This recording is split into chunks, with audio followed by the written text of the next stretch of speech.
গণপতি সামাজিক সংস্থা গণেশ পূজা বলা যায় এই রাজ্যের এই সামাজিক সংস্থাই প্রথম গণেশ পূজা অর্চনা করেছেন।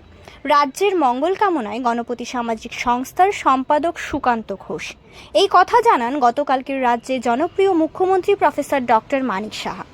তিনি বলেছিলেন, গণেশ পূজার উদ্বোধন করতে গিয়ে এই কথা বলেন যে বিগত দিনে নাস্তিকের পরিবেশ ছিল, এখন সময় আস্তিকের পরিবেশ, তাই গণেশ পূজা বেরিয়ে চলছে রাজ্যে।